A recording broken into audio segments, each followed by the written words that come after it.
If we might need to slightly, so the break is stopped over, deep drop.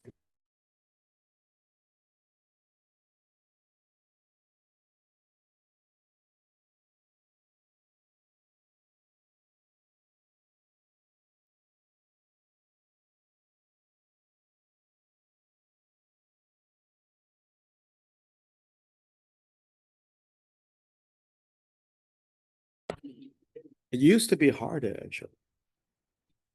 Yes. Then it got easier. To practice that. Yes. Hello. So a couple of announcements. I just want to remind everyone that there's 2 opportunities to make a donation. There's donor for the teacher on this table here, and then a donation to CES on the front table, I think, registration table. Right. And everyone is invited to a potluck tonight. Cool. Jim's house, Jim and Diane's house. Starting at 6:30 or so. We're gonna order some pizza. That's like the happy hour, and then Happy hour at Jim. First stage. So if we're gonna take. the hookahs come out at 9. If you think you might come, then raise your hand, because then we know how much pizza to order. Much. Okay, 11 or 12. Plus other people not in the room. Okay. And if you have something you want to contribute, please do. Go to Whole Foods, apparently. There's some conversation going on here. Pick up the side salad at Whole Foods. Sorry. Yeah. And the address is 915 North Monroe Street in Hillcrest. Thank you. Right up the street from the icy stand. Cajun Snow, the Stone Hunt place. Cajun Snow. It's on Monroe, 2 houses up, the white, 1-story brick. Yeah, there's parking. So thank you, Jim. Yeah. You're welcome. Hopefully see you. Say 9:15. 915 North Monroe. And starting at 6:30. Who's on there? It's 915. 915. Oh, yes. Oh, you're. Okay.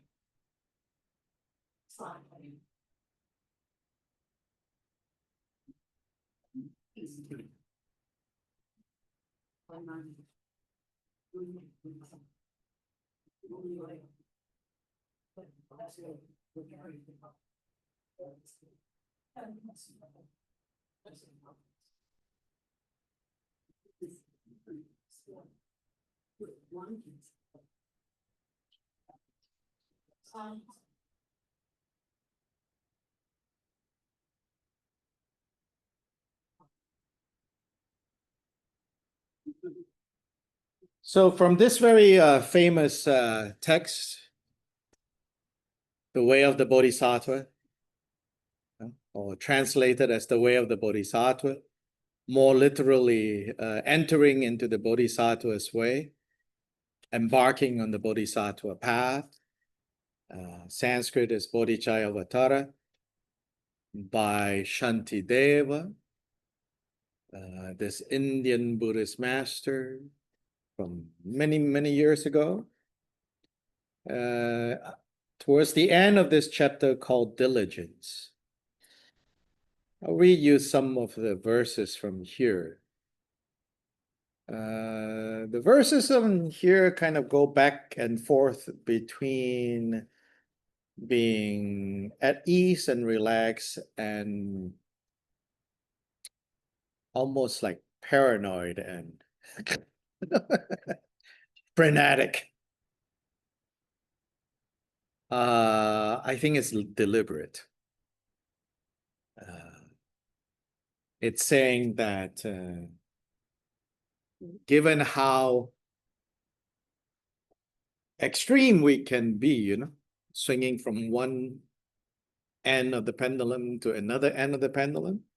Sometimes we need to hear this and do this. Sometimes we need to hear this and do this. And sometimes we need to hear this and do this. It's again, it's not some kind of like a single act, like to solving these problems. So if anything that I can take away from this is flexibility and just knowing, and of course you won't know right from the get-go. So you do it and you see what happens, and then you learn something from what has happened. You try pushing very hard. And if you have enough energy, even when the pushing seems futile, you keep pushing, and then something happens on the other side of this pushing.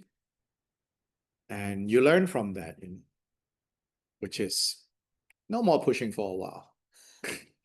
Or, yeah, it's good to push because it's hard to know. But if we take a one size fits all and think that, oh, that means being resolute, then we may not learn those lessons that we need to learn.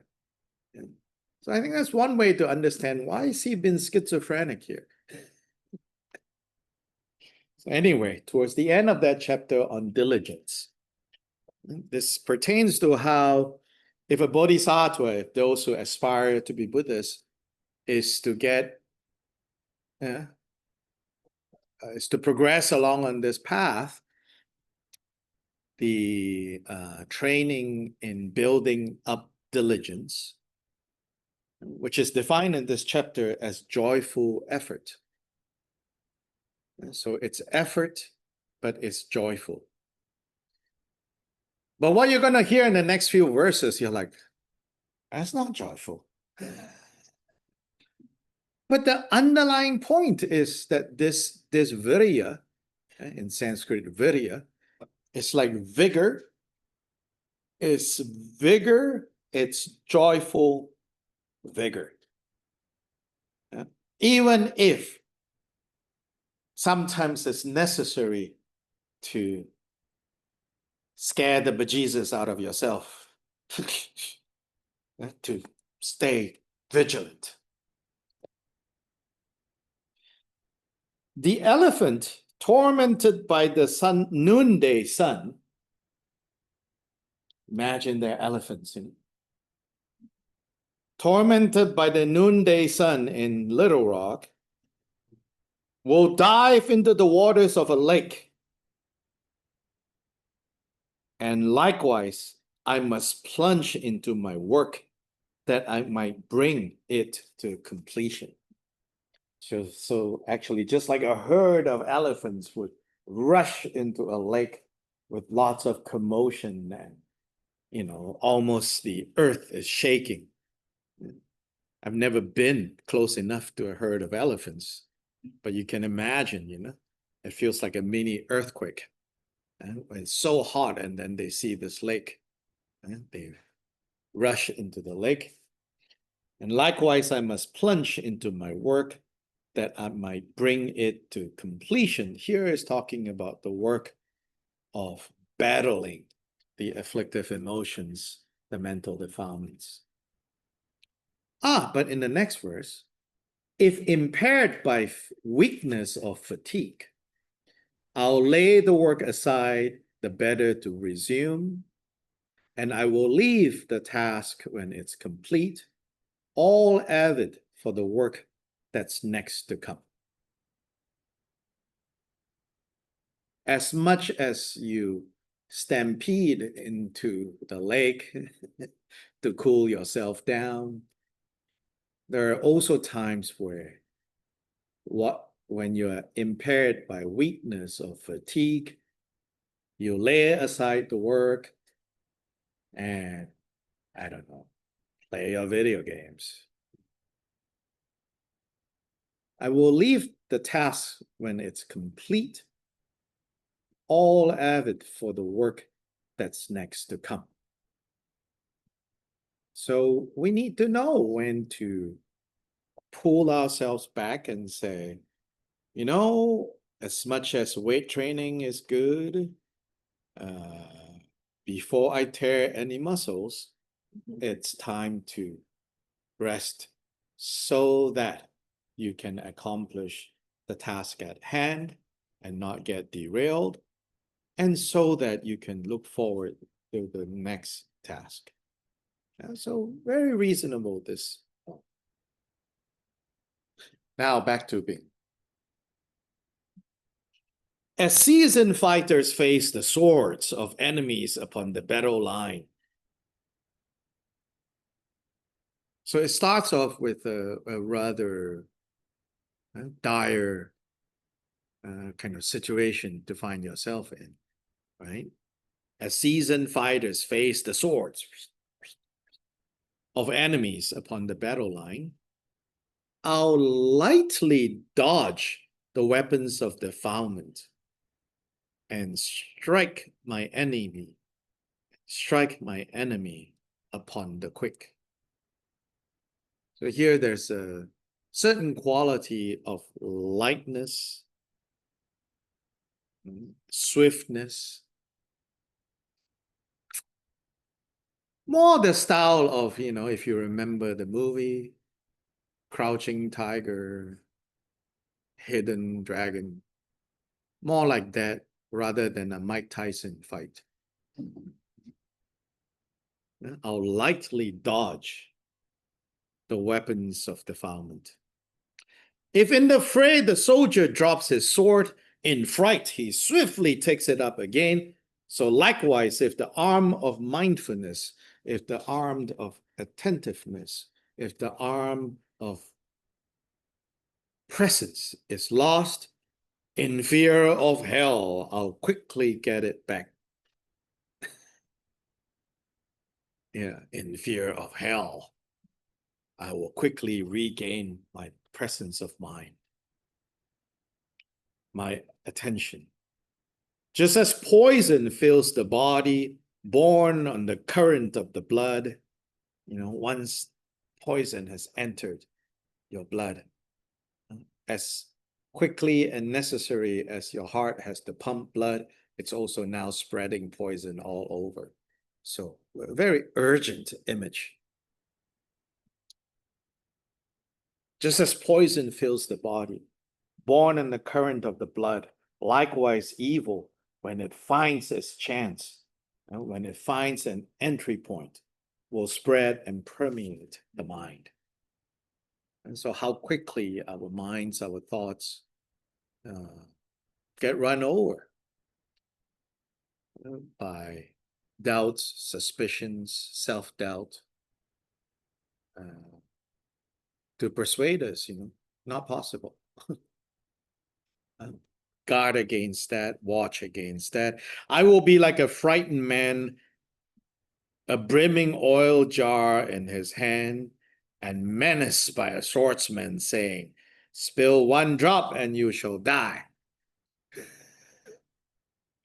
This is how practitioners should hold themselves, carrying a bowl of oil, walking around with it, with two swordsmen walking next to you. If you drop one drop, they're going to slash you down. Not very relaxing for sure. But he's saying sometimes it needs to get heightened. So not all stress is bad, actually. Not very fashionable to say this, but not all stresses are bad, because without exerting a certain degree of stress, the refinement cannot happen. It's understandable, you know, like, again, because we are all at this constant level of being triggered and stressed. So we cannot imagine spiritual discipline as stress inducing.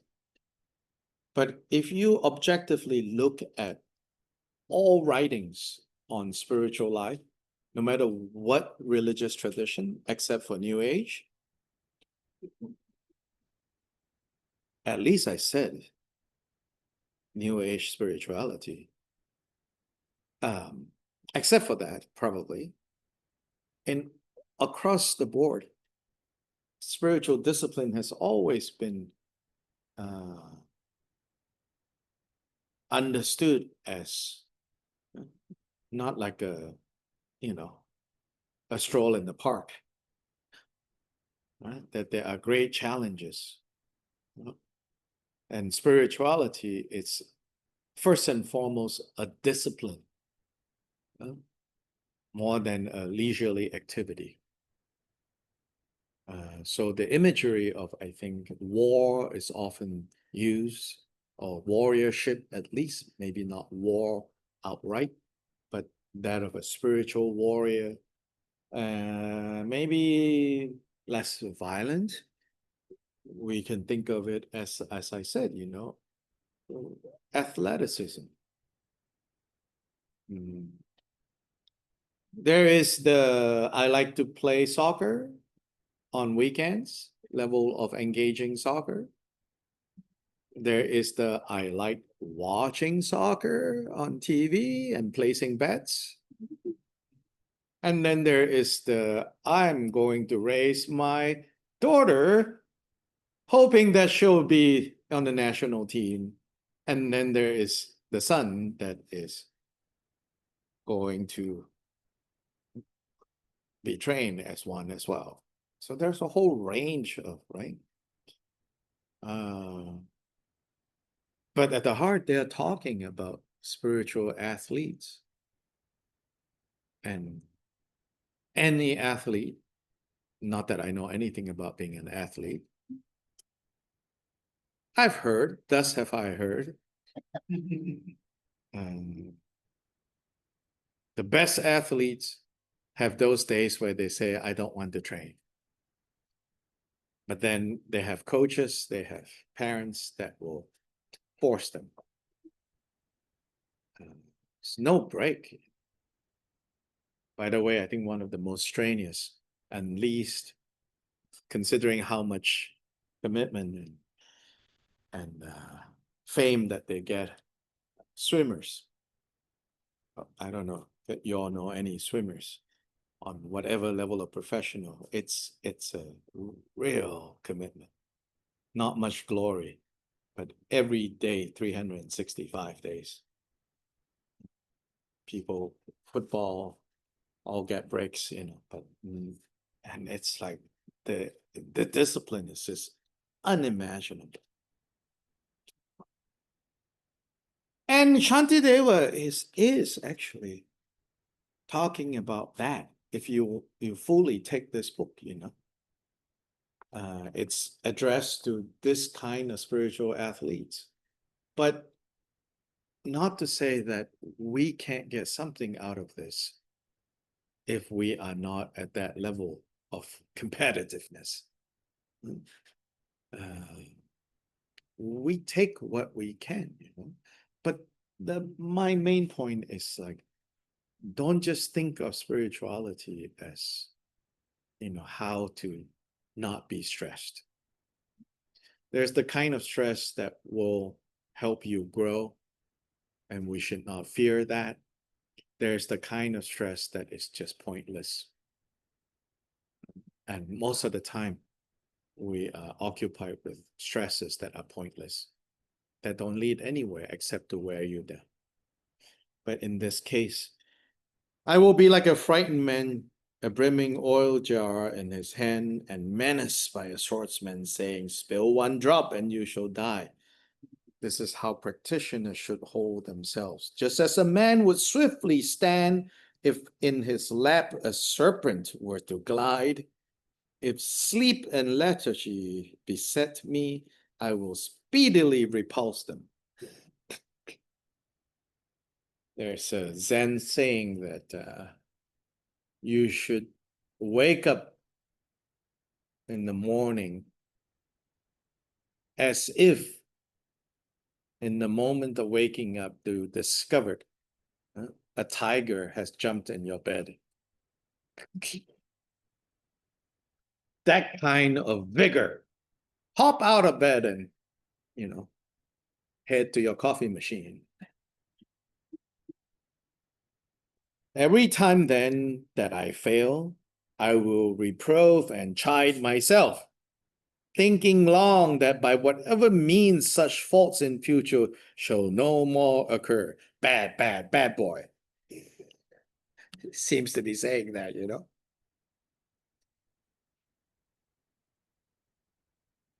At all times and in any situation, how can I make mindfulness my constant habit?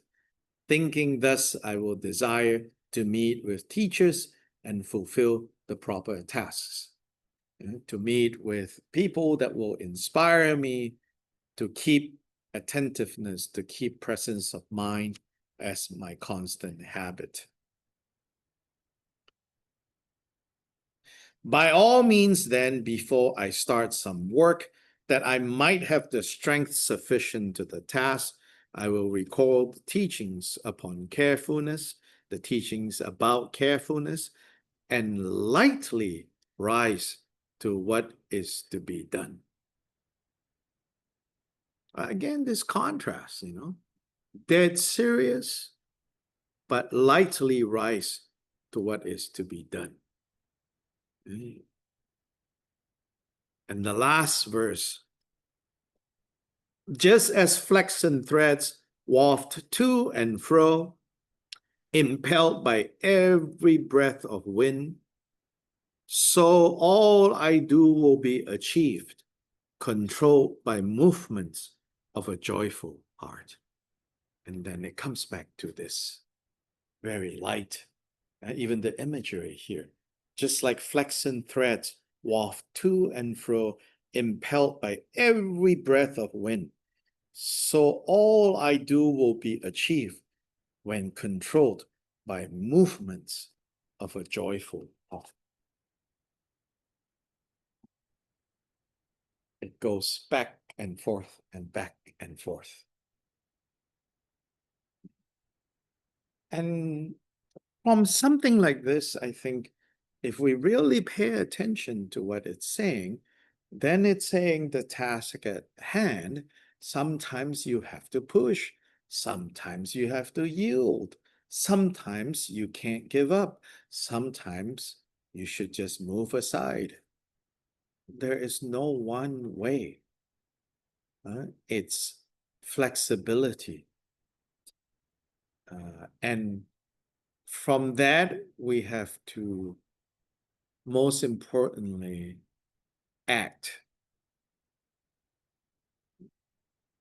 When choosing to act, what we can do better is to refine and shape and direct our motivation. That we can do to make it more sincere, sincerely caring about the bigger picture. What we cannot do, or what there is a limit to, is with regards to what would be the final effect of acting, the outcome. Right? You can have no certainty. And so you should not be bogged down from acting because you can have no certainty about the outcome. If we do too much of that, again, a little bit of that is probably commonsensical. But if we find that everything we think of doing, we become hampered by, but I don't know what the outcome would be, and until I have some certainty about the outcome, I'm not going to act. Then according to this, we're not going to go any significant distance. But if we do it by working on refining our intentions, our motivations, so that our intentions and motivations and more aligned with that notion of bodhicitta, then even when we then do it and the result isn't what we were expecting, it's not a loss. It's part of the growing process. It's part of now knowing more about what is this task at hand. And so don't get bogged down by what ifs, but take time to refine. Take however much time is necessary, take however much focus is necessary to keep refining our motivation. The teachings say that those motivations, if we keep refining them, they even have the power to protect us from letting our mistakes, because we don't know exactly what needs to be done, so that even the mistakes that arise from there, the effects of those mistakes will be less consequential than if our motivation was not refined and not pure, so to say. And so between the two, it's really, it is saying knowledge is not both knowledge and purity of intention are important, but at the end of the day, knowledge is secondary to purity of intention. And we should work on refining intentions.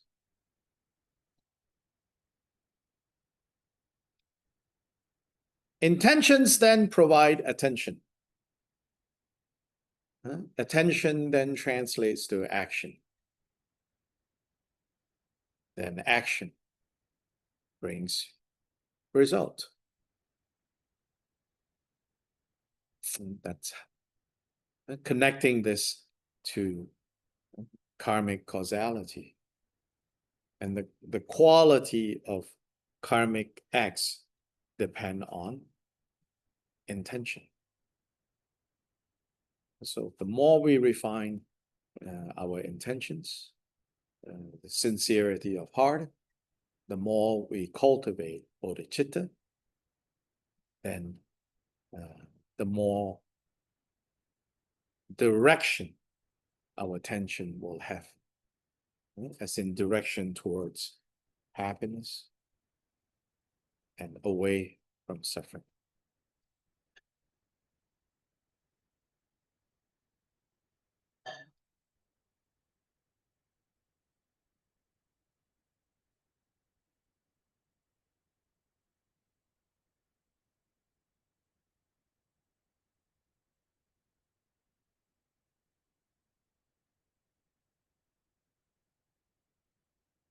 In this text, the next chapter is on meditative concentration. While there are different emphasis and definitions about meditative concentration, basically is related to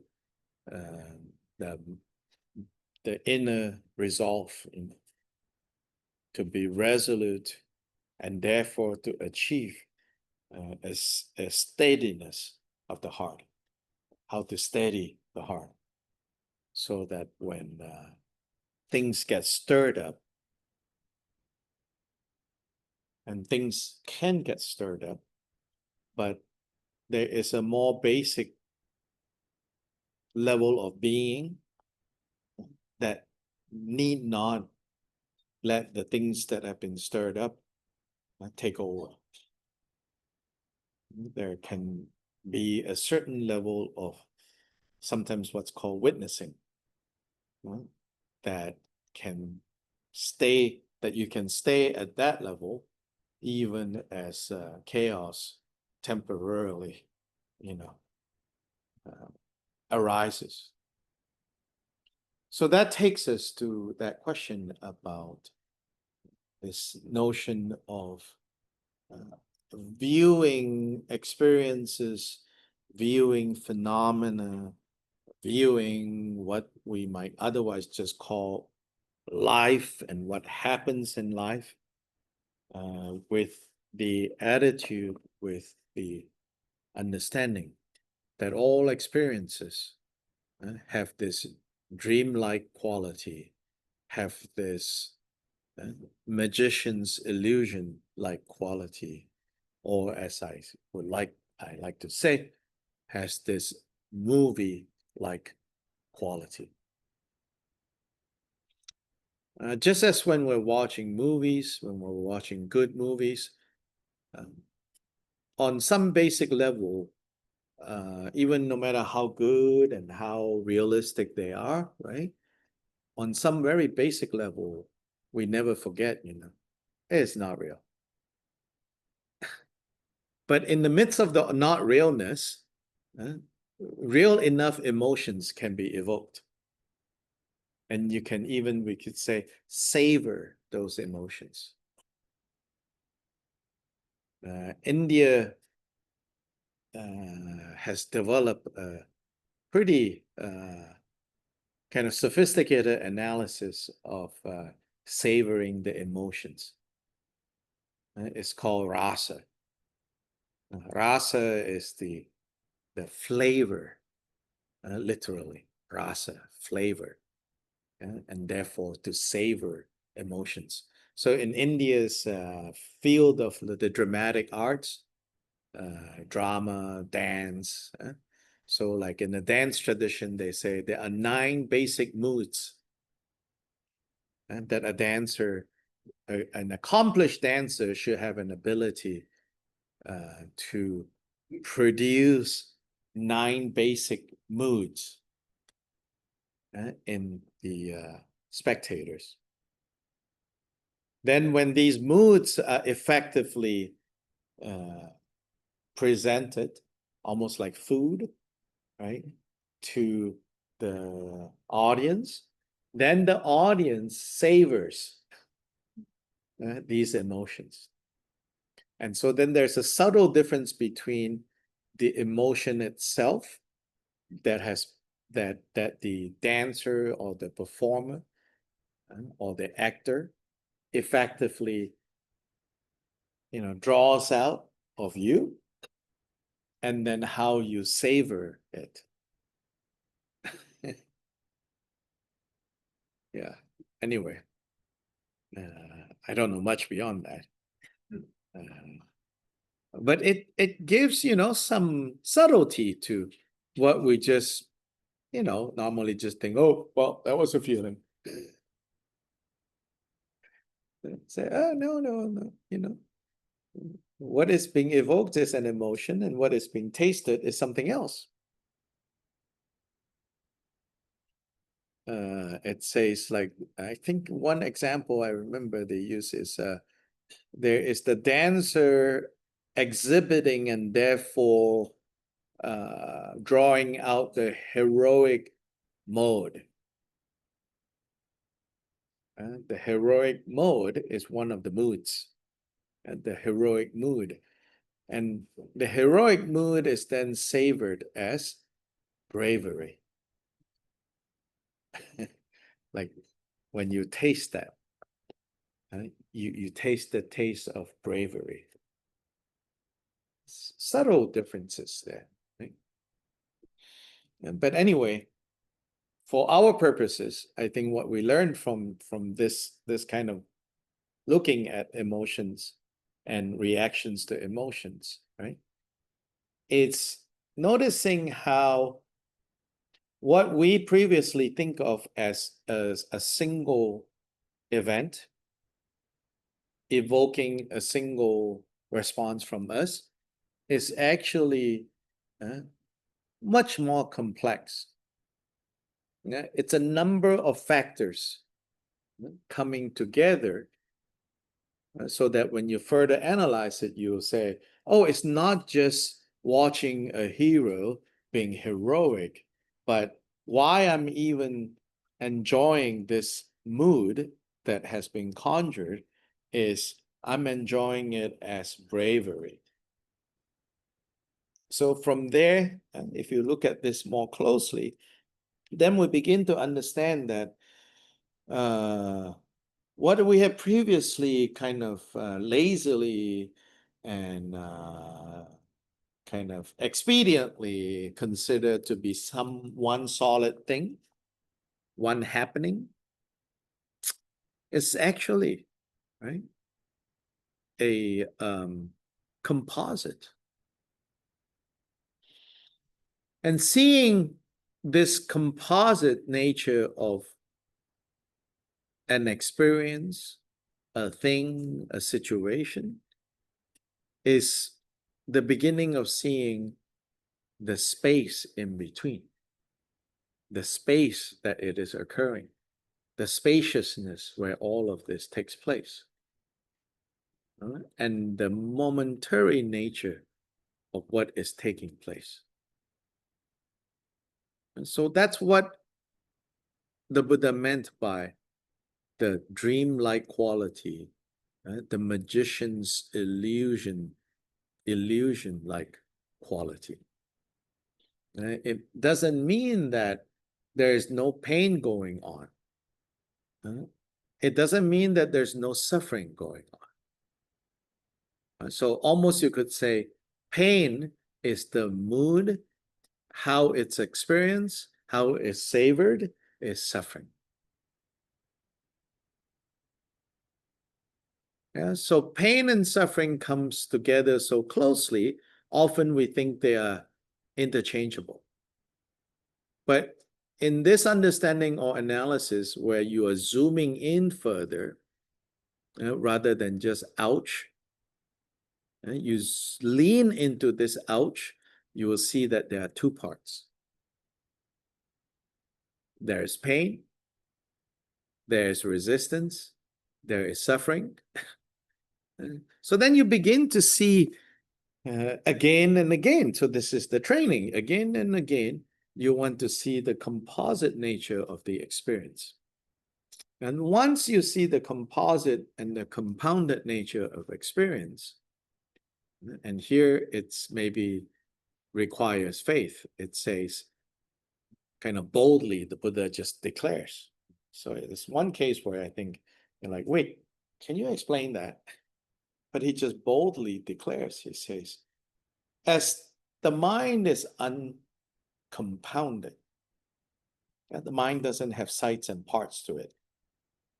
And in that way, the mind is uncompounded. As the mind is uncompounded and experiences are compounded, composite, therefore, realization of mind can dispel all temporarily compounded existence. Now, we're not saying, like if I focus hard enough, this podcasting microphone will disappear. It's not a metaphysical statement.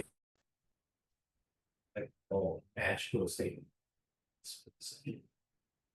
But what it is saying is, I will look and see and relate more clearly, more authentically, and therefore more helpful to this composite.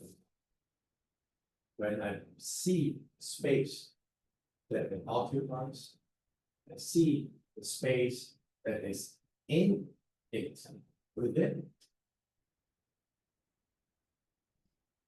So what did I say again? I'm very bad at all these scientific details.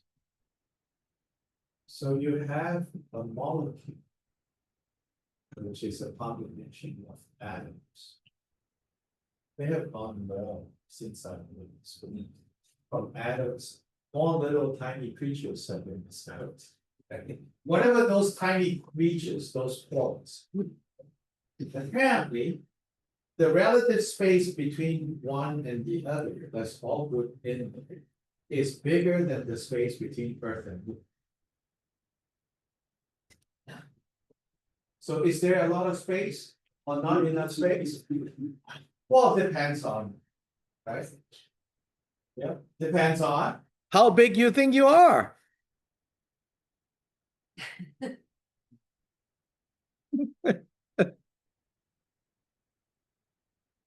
How much space is there?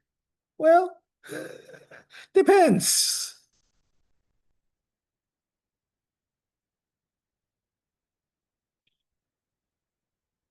Most of us, no matter how big our house is, feel like there isn't enough space.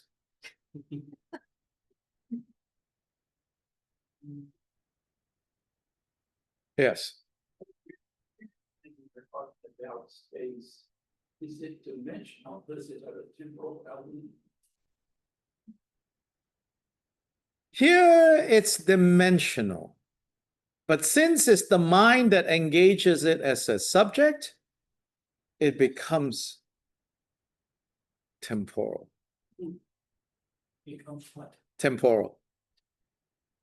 Yeah. Is it dimensional or temporal is the question.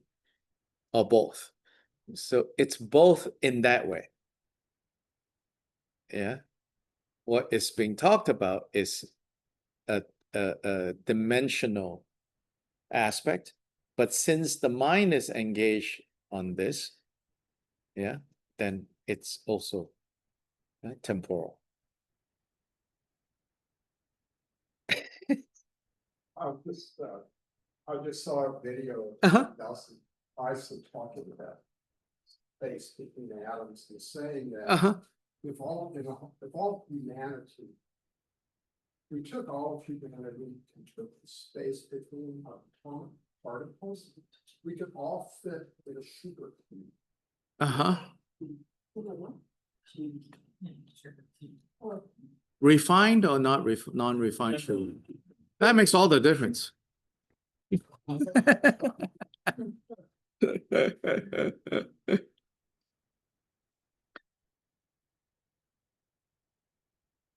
So, yeah. So, in our intention to realize the nature of something, Yes. we can conceptually like nail it all down. But this is about experiencing the nature of ourselves. Mm-hmm. And I can't really conceptualize Yeah, you just prove your point. that. Well, I mean, it's like. It's an experience. Just the training and stuff, we're just setting up all the conditions, we get our intentions and you get our acts, motivations, all that stuff, and that realization comes forth without us actually trying. All of this talk is just to convince you to get close to a swimming pool, and then someone has to push you in. And when you're pushed in, a whole other set of things happen.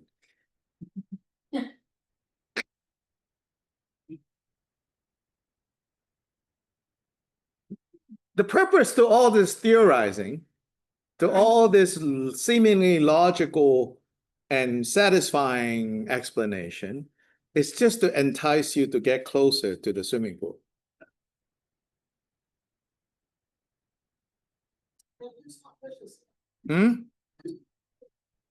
Sometimes life pushes you in, sometimes the coach pushes you in.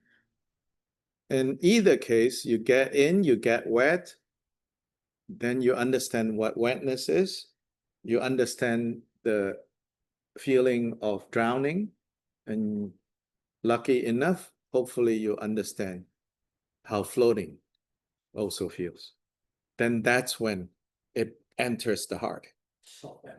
Yeah, then it becomes Niam Len, Niam Su Len Ba, the word that we translate in a very impoverished way as practice in Tibetan is to take into one's own experience. Although it's a little clumsy if every time that word turns up, you translate into English, to take into one's own experience. Shorthand practice. But niệm lên. First there's learning, then there's considering, then there's, like this and that, and then, we set up EBS, I fly over here, we chit chat, we talk, That's just to get you closer to the swimming pool.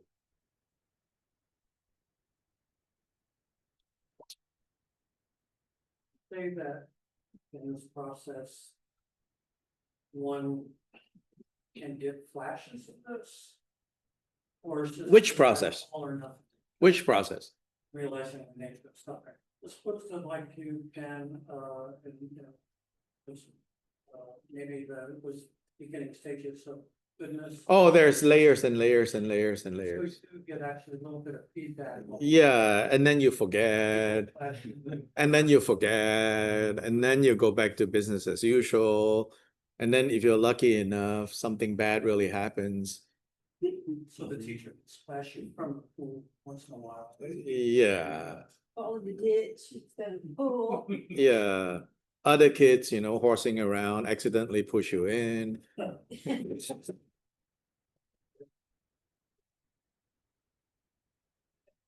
Yes. What's the pool? What's the pool? What is everyone talking about? The- I'm thoroughly confused. The pool is not the flood. So don't wait until the flood. That's why I go to the pool, to train. I still don't get it. Huh? I still don't get it. What's the pool? Yeah. A pool is an artificial body of water. What's your metaphor pool that you just were using? Control environment where, shit happens. Never mind. As opposed to uncontrolled. Which is when shit just happens and you don't know what to do. Control environment means, like a pool, it's set up artificially to some degree, but it's not fake water, it's real water, except that there's lifeguards. That means when you are under the protection of the teachings, you're under the protection of fellow Sangha, you're under the protection of a teacher, life is happening, yes, but there's a certain artificialness to it. And then beyond that, you can't live most of your life around a pool.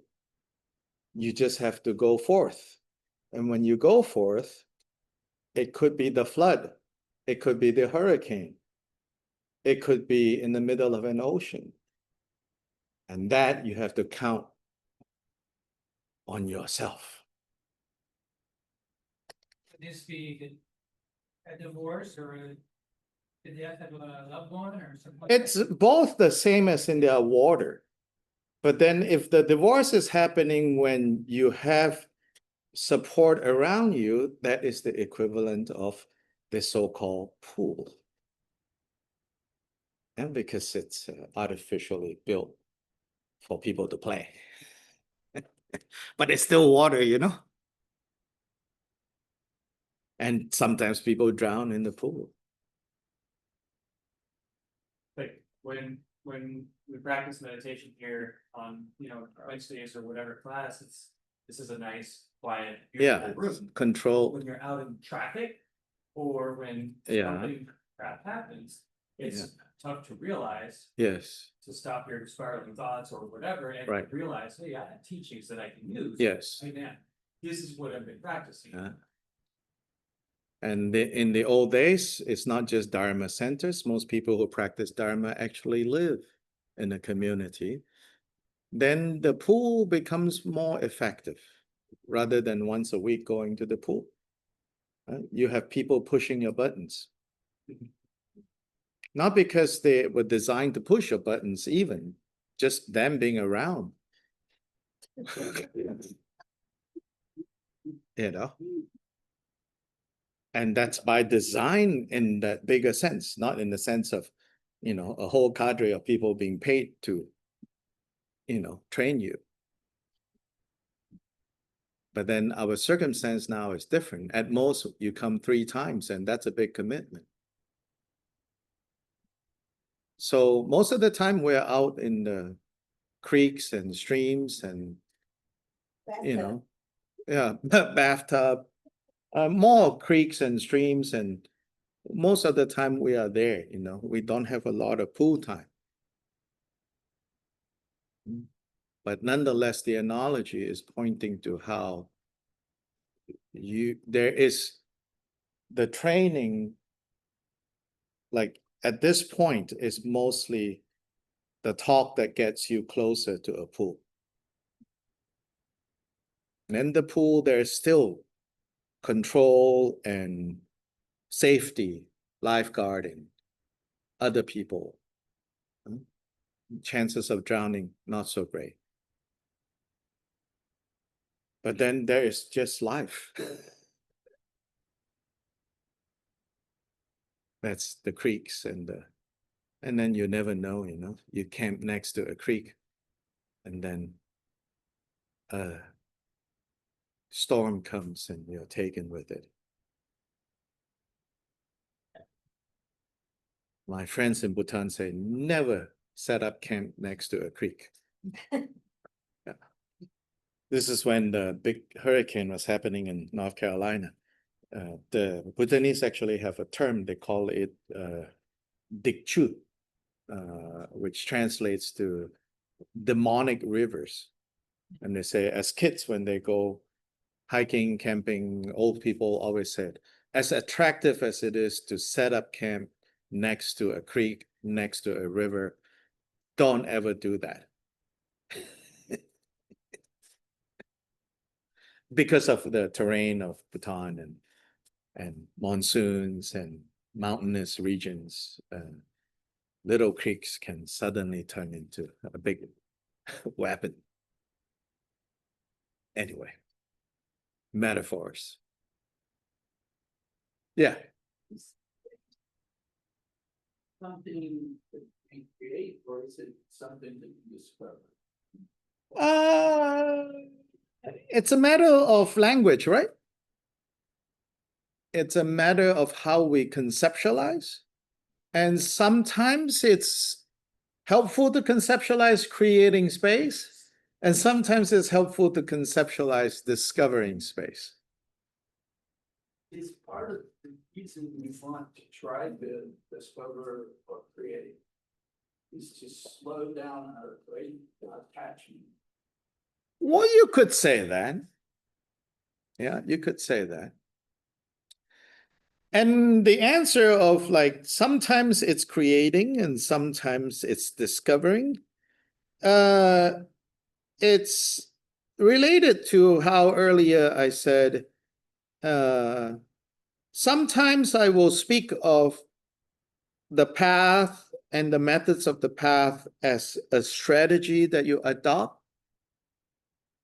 But at other times, I also want to make the point that the strategies that the Buddha presented is not some kind of willy-nilly strategy. It's based on how things are. Then he devised these strategies. But then on the end of adopting the strategies, I think it's sufficient to adopt them as strategies and not like make them into like truths that you sign on to.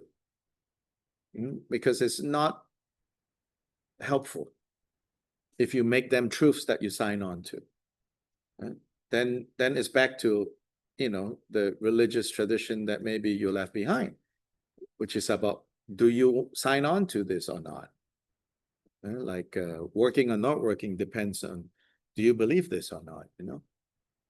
Here, belief is still important, but only important enough in the sense that when you're conducting a scientific experiment, you know, you want to be working on, right, a set of thesis, right? And but contrary to like, I mean, some of these, right, conspiracy theories, and they're not worthy to be a thesis. Then no, we don't spend time, and you know, the approval board should say, no, this is nonsense, you know, the earth is not flat, whatever. You know, so some thesis you just don't entertain at all because it's absurd. Some offers the possibility that it could be, and there are standards, you know, to establish that. So in that way, at the beginning, you can think of it as, I will work on creating space. And it's helpful to say, I need to put some distance between me, you know, and this problem that I embroiled in. And that's a act of creating space, as in space. Sometimes literally physical space, sometimes it's mental, emotional space. But when you do that more, you suddenly will, not suddenly, but you will start to feel, actually, the space has always been there. But it's my narrow mind that is filling up all the space. My rigid fixity, my fixations have made this into a very claustrophobic experience. When there is naturally space.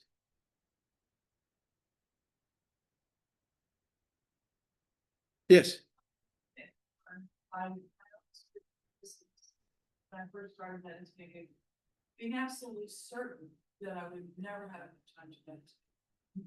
Uh-huh. I did it anyway. Uh-huh. And it's suddenly there was Mhm. that's the narrow. And the other thing is these discoveries are not like don't know space and then boom, you know. Yes. It's like you're saying, little tiny experiences of it. And then as they happen, your whole framework changes too.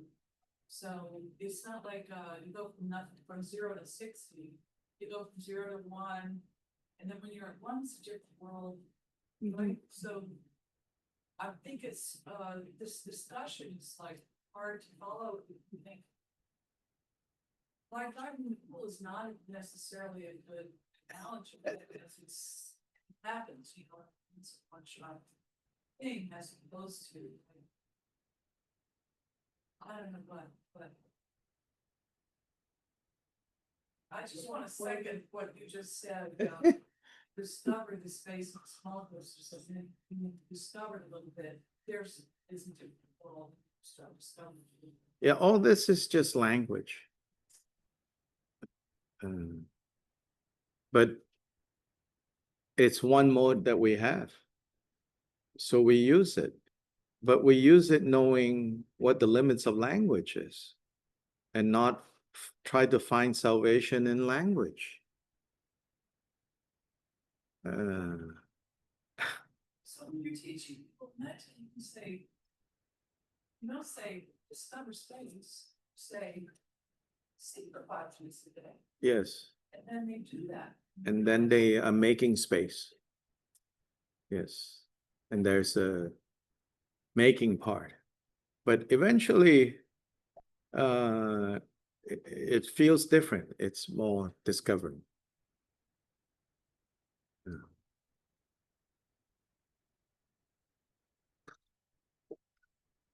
So across Buddhist traditions, some traditions are more comfortable with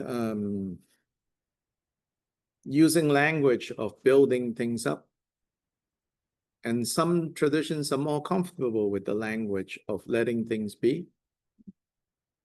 But it's not really one way or the other, you know.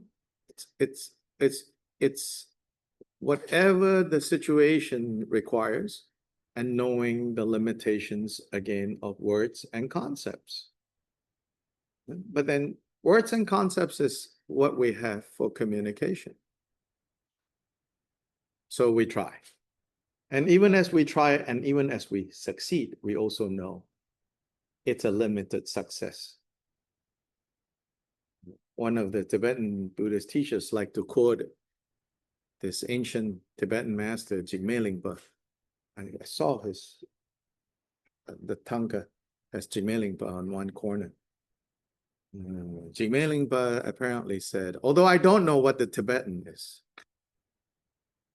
apparently Jigme Lingpa says, there is no communication. There's only successful miscommunication and unsuccessful miscommunication.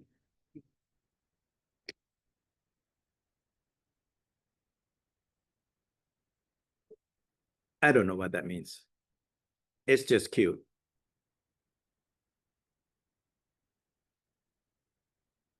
Yeah, but the Buddhist tradition, again, you know, its energy was spent on, sometimes like people said, you know, one way of thinking about it is like the intellectual energy of Christianity is to struggle with God. Yeah. And the Buddhist intellectual energy is spent on coming up with lists.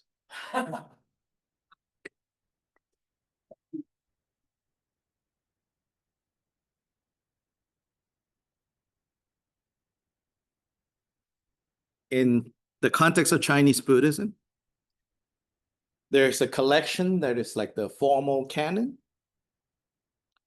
It's quite a huge collection. And in there, it contains Indian Buddhist sources translated into classical Chinese, as well as including all the great works of the Chinese masters, and in some cases Korean, but not Japanese. Their works didn't make it to the formal canon. But the Koreans, there were some Korean masters who wrote in classical Chinese, their works have been included. Anyway, the point is more, so in that formal canon, it has works of different masters in classical Chinese Buddhism, representing all the different major schools of thought and schools of practice, you know, like Zen and Pure Land and this and that. And among them, of course, there's famously the tradition called Zen. And one of the rallying model of Zen is found in this 4-line verse. Actually, the verse itself doesn't go so far back. It started to circulate in China around 13th century, 12th century. And it says, a transmission distinct or separate from the scriptures, the texts.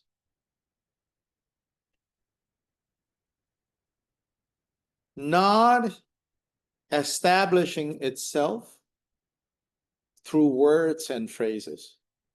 Second line. Third line, directly pointing to one's nature.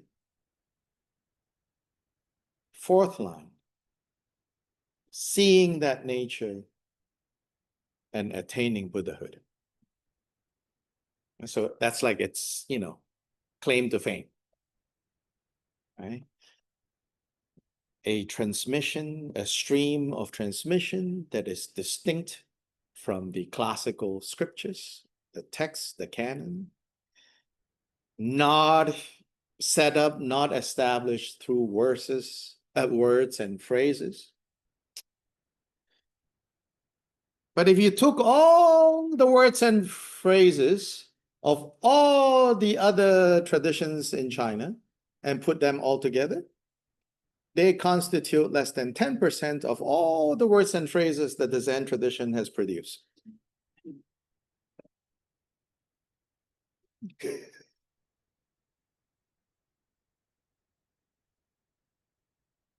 Voluminous, the Zen tradition, all the words and phrases.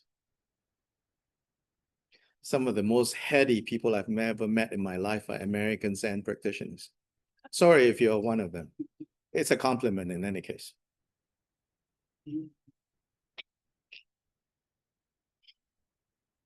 It's Buddhist insider jokes, you know. Buddhists like to be ironic. Not dependent on words and phrases. So then blah, blah, blah, blah, blah, blah, blah, blah. Get that.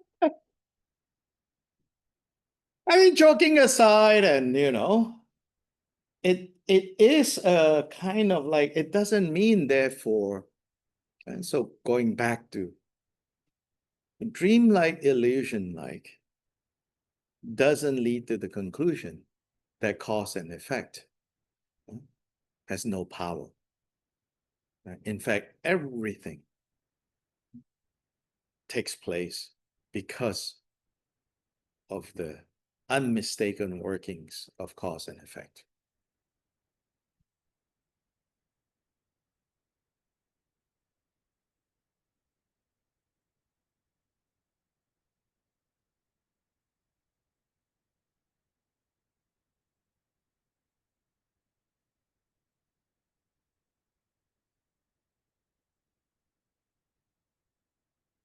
Yes.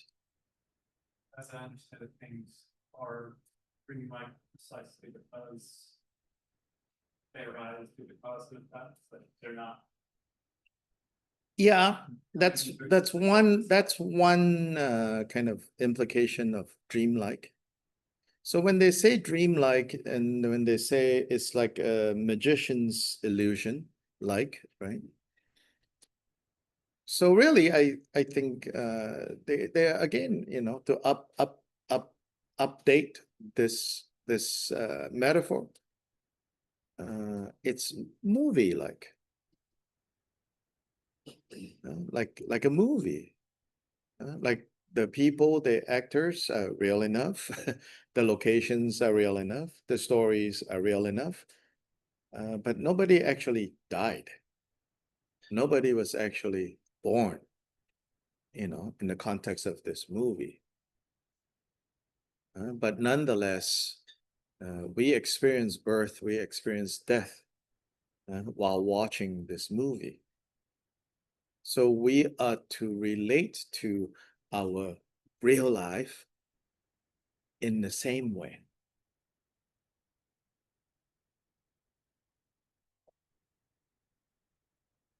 Yeah. This incorporation of like karmic causality Uh-huh. and kind of watching them meld together. I know that one of the experiences we were talking about was just meditative practice, keeping on and just slowly having that realization. Are there any other experiences or practices that help you incorporate those two together? So you know, meditation covers a whole range of techniques and practices. So definitely there's a whole range of them. And it's again, you know, like I think one of the strengths of, or one of the attraction perhaps of Buddhism for many of us is the seeming order and methodical, you know. But that's mostly theory, you know. Practice and life unfolds in a way more messy way, or a way more interesting way. Depending on your personality type. God, it's so messy, you know. Or like, oh, this is exciting, right? that one, though, I would say we can do this. And for me, Yeah, and yeah. going, like, yeah, whatever they're doing. Yeah. I think they used to say that about Buddha, yes. he just wasn't way. Yeah, many accounts of early converts, so to say, to the Buddha's community was by sight, not by hearing. They didn't even hear the words. They saw them and go, oh, yeah. Yeah. Renee. Uh-huh. Yeah, I was wondering if they all fell asleep so far. Oh, I have not given them a chance. So yes, please. Does illusion like also mean that your part on it is not fixed yet?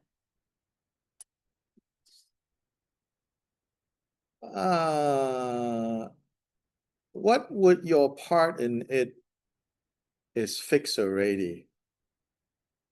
How does that work? I wonder. Short answer, yes. And for that matter, nothing is fixed yet. Not just your part. You know. Not just your part, but Oh, not you said that your part as your experience, I mean. So your does illusion also mean that your experience is not fixed yet? yes, for sure.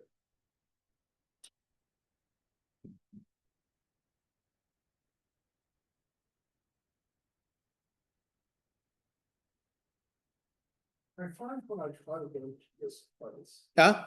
I find when I try to go to this place that I have to be, there has to be this calmness in me, Uh-huh. and that I'm not used to living up there very long. Yes. You mean the illusory like or okay. To be able to, because it seems like to get to the place to see things as illusory, Mhm. I have to pull back from all the words and concepts. Yes. And just, it's, Sure. But this illusory like dreamlike, in one passage, I was just working on like editing, translating. This is a 12th century teacher being asked. So this dreamlike illusory, like, what are we talking about? And his answer, impermanence.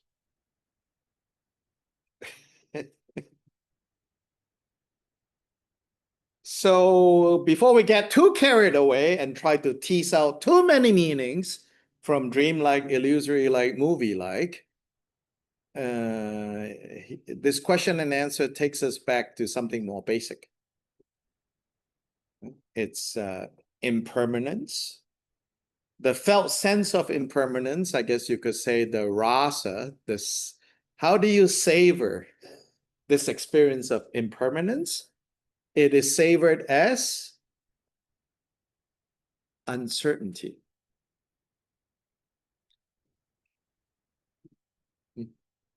Uncertainty. Savor.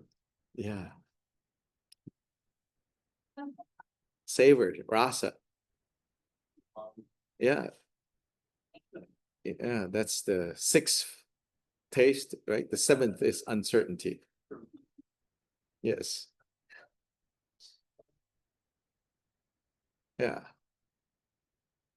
So impermanence is kind of abstract, that word, and also very big, like literally a big word in Buddhist. Impermanence, impermanence, impermanence, you know? How is that actually like experience? So still using words, but we're getting closer to experiencing, right? It's experienced as uncertainty. And if the uncertainty is more along the lines of it is uncertain whether you will go to jail or not, phew. But if the uncertainty is uncertain whether she will say yes or no, oh,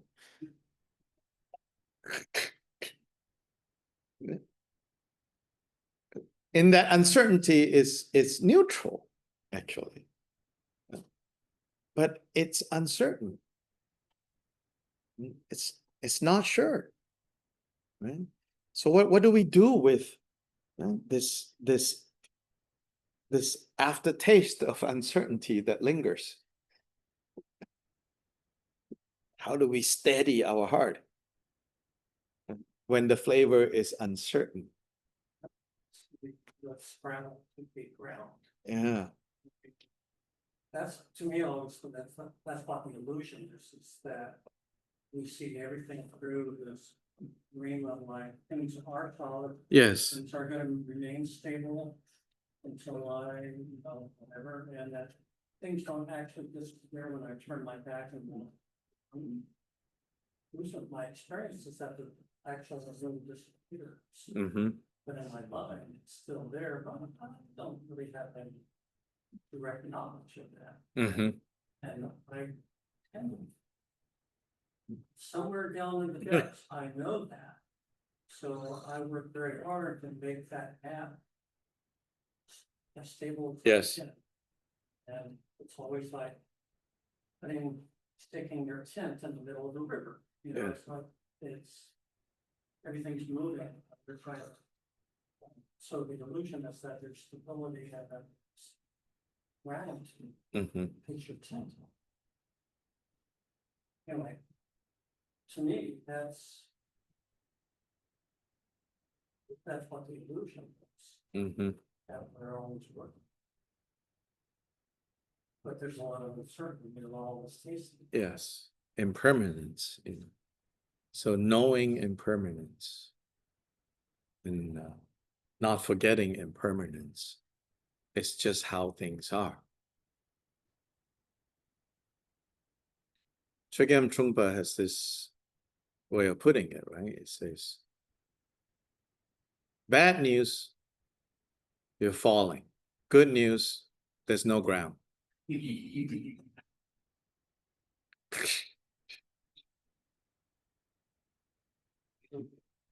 And the groundlessness of experience. So there's no splat. But it's still unnerving to find yourself falling.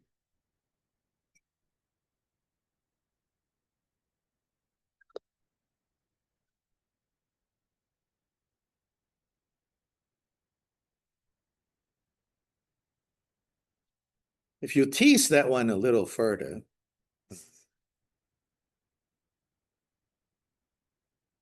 we might say that while you are falling, there is one side of you that is wishing that there is ground, right? Because you don't want to fall. But then the irony is your wish for the ground is your undoing. Because if the ground actually turns up, finish.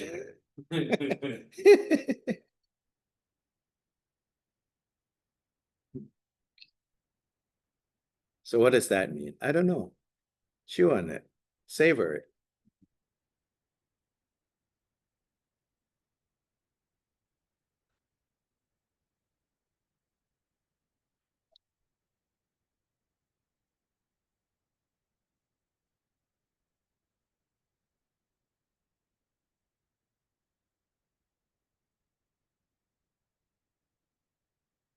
We'll take a short break.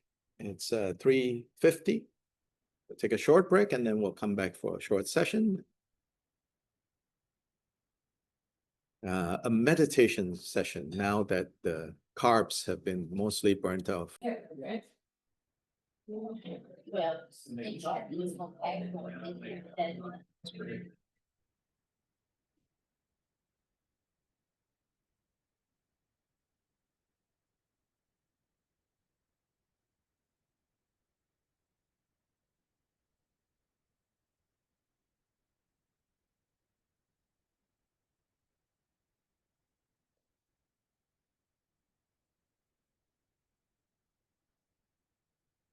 So again,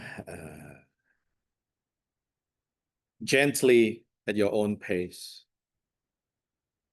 turn your attention to how your body is settling onto the seat. Paying attention to where the stresses and the pressure might be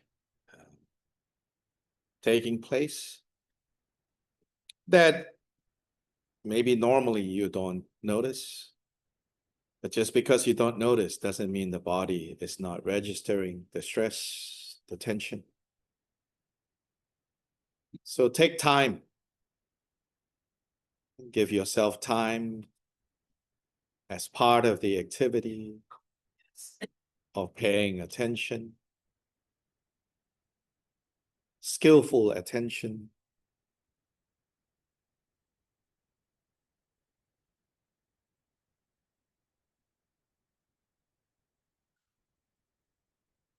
To this body, to the fact of having a body, to the fact of body having mass to it, and therefore weight. Just as the body settles into its own weight, think of letting your mind have its own mass, its own weightiness, in a good sense of weightiness, so that the mind can also become stable, the heart can become steady, just as body is settling into a place of ease where it doesn't move, it doesn't need to fidget. Also body, pay attention to how you might fidget here, there, there. Just watch this habit of fidgeting, whether it's physically fidgeting or the mind fidgeting. Just be attentive to it. See it, recognize it, and leave it alone. Again, look at it, recognize it, and leave it alone. Again, look at it, recognize it, and leave it alone. And so do this for a while. And then adjust accordingly, like physically adjust yourself accordingly so that you don't place unnecessary strain or stress to one side of the body or the other side, to one hand or the other hand.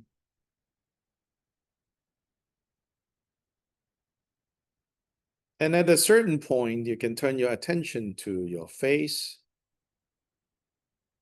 and underneath the skin, the muscles. Breathe in and think of it as a clearing breeze that goes to the inside of your face, relaxing the muscles, soothing the muscles, so that it naturally leads to a slight smile, a slight physical smile turning up on your face as you more and more release the tension, release the tightness that often surrounds our face, and particularly in between the eyebrows, where we frown, where we have movements there. Let that all come to a place of ease and rest. An ease and a restfulness that is combined with wakefulness, that is combined with being present.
inevitably you'll find your attention has gone somewhere else.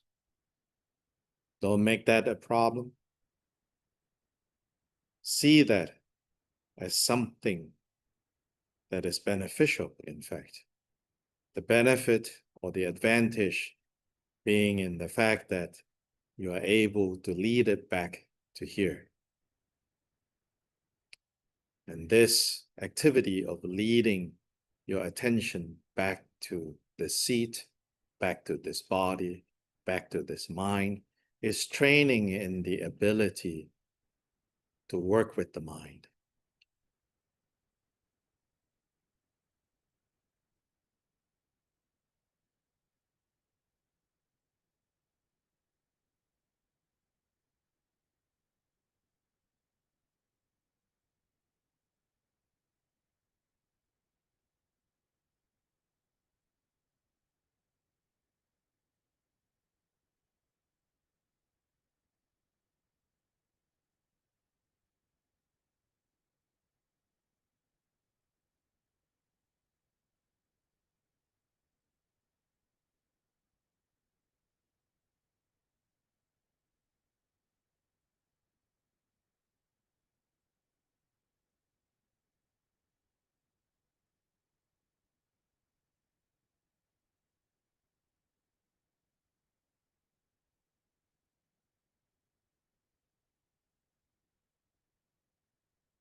anything noticed other than you're everywhere?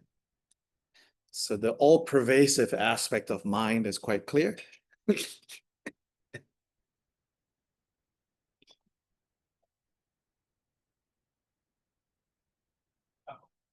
Hmm? Oh. Easy to remember. But- Yeah. That's it, that.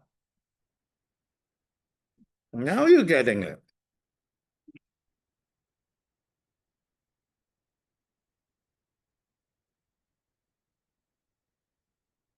Mhm. So I was, imagining that we're having a movie. This is for. An illusion, movie or whatever you want to. Yeah. call it. Suddenly became kind of lonely, Uh-huh. I suddenly need. You need more people watching this movie. So that is when you forget that you are also a movie.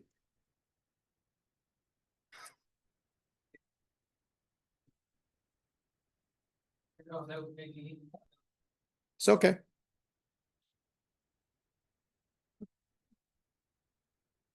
That will pass.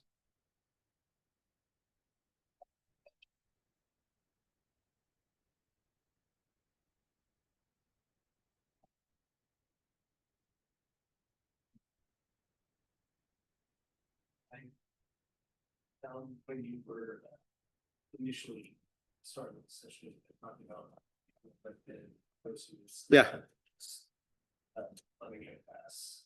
I was having to keep that as a third conscious effort, the first specific. Yeah. But the more it went on, I would notice the tension, especially reading in, focusing on it, like keeps out and I'm trying to find words for it, but it felt a little bit more diffuse after.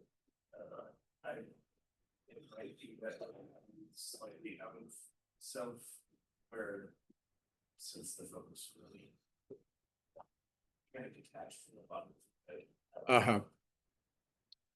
Yeah, sometimes it's just that again, we're not used to it, you know. And it seems more almost like you're present, you're not present. And sometimes it's just the energy in the body is not strong. And it's okay, I think. You just don't like don't judge it, you know, afterwards. Oh, this was good, this was bad. But that, yeah, this happened and this happened. Like the 5 times of forgetting and 5 times of remembering. Yeah, again, it's could be half full, half empty, you know. It's more like, well, whichever one you take, and then what is more important. And if the and then what could be really, you know, like not just like playing games with yourself, but like, you know, yeah, that was 5 times of recognizing again. 5 times of recognition became possible because of 5 times of forgetting. But if you can shift that understanding of, then it's 5 times of remembering. That's good.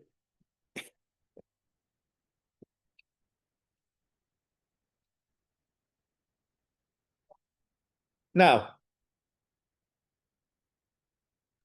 this is more just for so far, right? I'm not taking it anywhere beyond letting body mind. And that's just preliminary, preparatory. And if you find that, you know, yeah, that was good. That was kind of a nice rest. And maybe that was all, that was it, you know, but that's not the goal. Yeah. Even if it is not the goal, it's not bad that, you know, that was a nice rest, right? Because sometimes we just need to rest. if you were doing this and pursuing this in a more focused way, then from here, this kind of preparatory, when you get more and more used to, at least more and more used to even resting body and mind, there are more focus, there are more guided aspects of training that one could, pursue.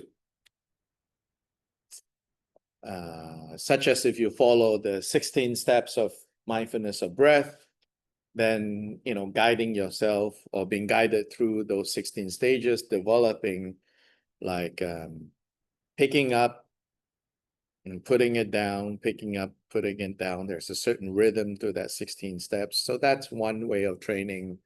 And there are many, many ways, Then in like Vajrayana style, there is like visualizing, imagining yourself as a deity, training in that, stabilizing that, understanding, emptiness,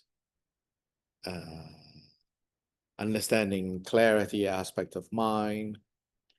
So there are more specific to do upon this basis of bringing body and mind into a good place, a steady place. And at the beginning, meaning for a long time. At the beginning,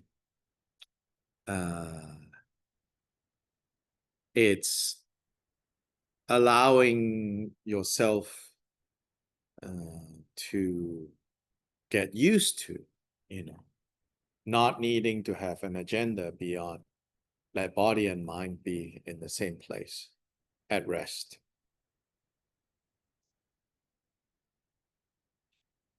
Then really, if we were honest about it, this particular time, this particular heat, not that energizing to meditate. And each of us have our rhythms. Some of us very good when it's early in the morning. Some of us very good like in the evening. You find your time where it's most energizing. And then the quality of what you experience will also change.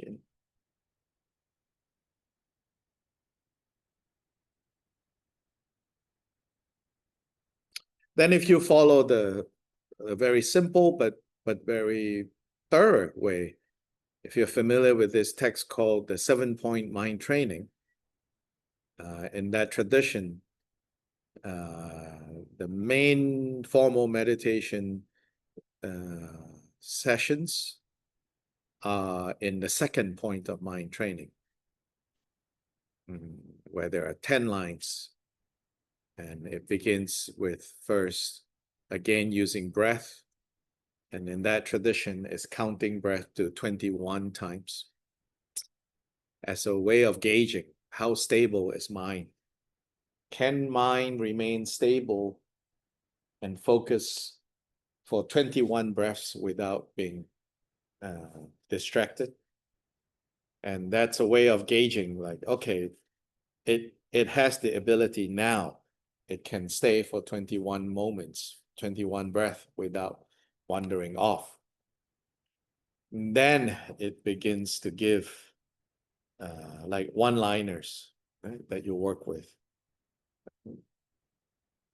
about certain understandings to cultivate. And they're not in these words, but it's basically the cultivating of the illusory like nature of all experiences as the first set of lines to cultivate, and then the training or the cultivation of love and compassion for beings.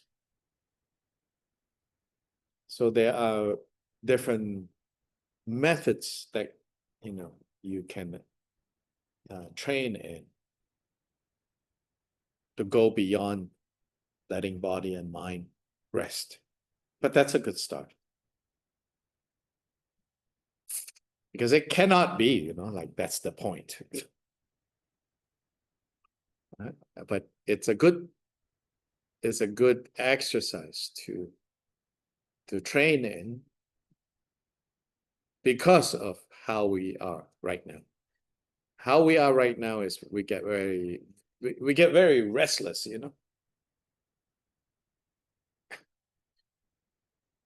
So as they say, like just learn how to not do anything.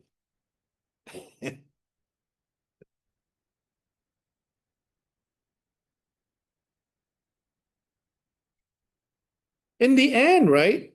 These exercises, why do you do that? To change the mind. So to the degree that mind's attitudes actually change, then your practice is going somewhere. But not much point, like, this closed circuit driving, I'm doing so well. And then you're a wreck the minute you exit the circuit.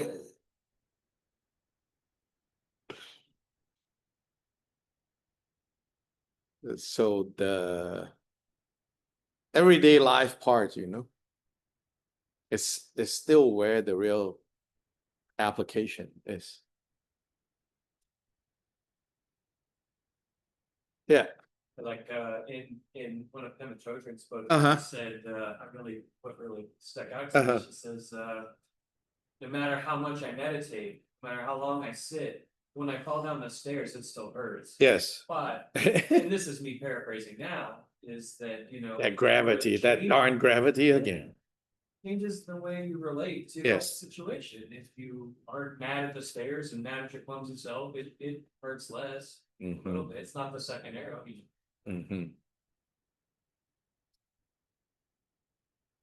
Or like, who built these stairs? Oh, that guy, that's so annoying. Figures. The stories we tell. What we get all worked up over.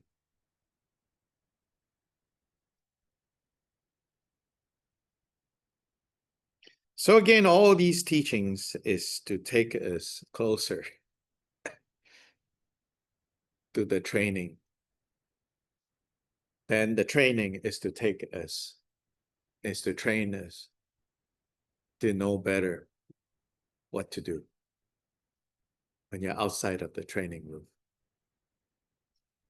And so three areas, you could think of it that way. All these teachings, all the sophistication of the teachings, the lessons, is to take us, it's to give us enough confidence to go to the dojo, to be thrown and to be hurt in the dojo, in the Taekwondo studio. And then from there, just like learning martial arts, I think I've used this analogy before. In that control space, people punch you a particular way. And you learn to anticipate. And that's all the forms, But the point is not so much that when you get good at that and you go out there and you get in a street fight, people are going to punch you in an organized way. The punches are just going to come in any and all ways, right? So then what's the point of training with coordinated punches in the, karate class? What's the point? You are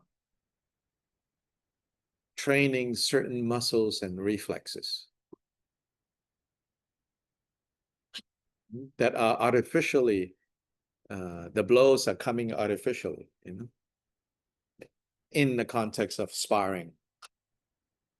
because you have learned to spar in a certain way. So there's still a discrepancy to some degree between, yeah, here and there. But there's a method to training here that is contrived, that if you train right, the contrivance is just a method to train more basically your reflex, your strength, to build up strength, to build up reflex. So that when someone picks a fight with you out there, you know how to dodge, you know how to block, you know how to yield, you know how to beat up the other guy.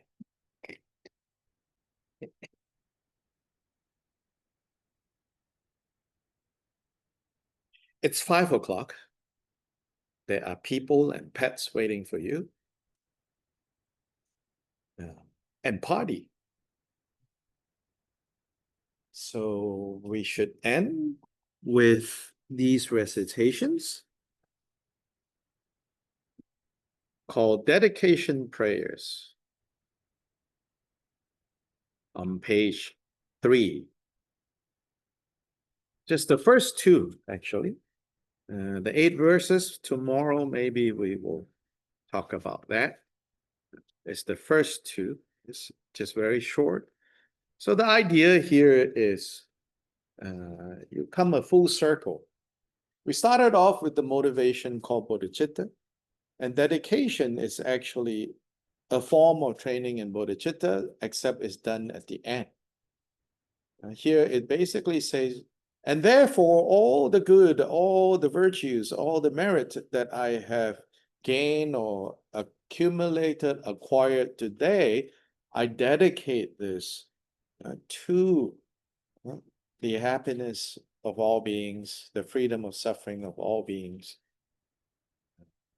Is at the core of what dedication achieves, is to banquet, we say. The banquet where? The banquet in the universal Buddha bank. So once you banquet into the universal Buddha bank, as long as you're part of the bank, you can overdraw. Even if you have only banked $10, you know, but because you have a share in the bank, if you need $1,000 to withdraw for some situation, you can draw 1,000. So that's banking to the universal Buddha bank. So the analogy given is that they say if you don't dedicate, yeah, then it's like carrying that money around and you may get robbed. Robbed by what? Robbed by your own afflictive emotions. So before you get robbed, bank it in the Buddha bank. So this is what dedication is for. By this virtue may I achieve the omniscient state, may all who wander on the waves, soulish sickness and death, cross the ocean of samsara by defeating all enemies, confusion. Bodhicitta, the excellent and precious mind, where it is unborn, may it arise. Where it is born, may it not decline, but ever increase higher and higher. So here again, those 3 stages, you know, where it's not abiding yet, may it abide. Where it is abiding, may it stabilize. When it is stable, may it grow higher and higher.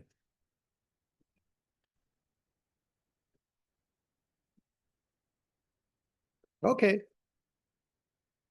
Hasta mañana.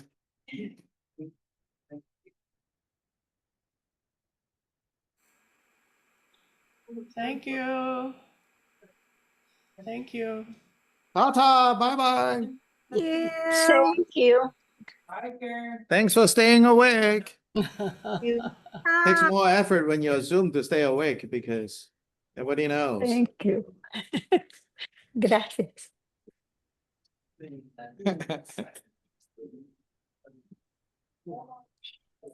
Oh,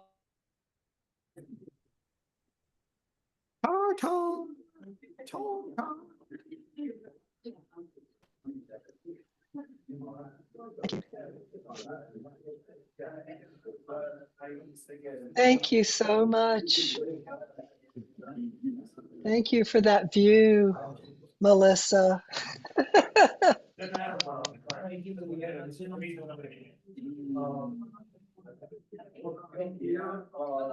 did have a long now. Yeah, off to do more exciting things.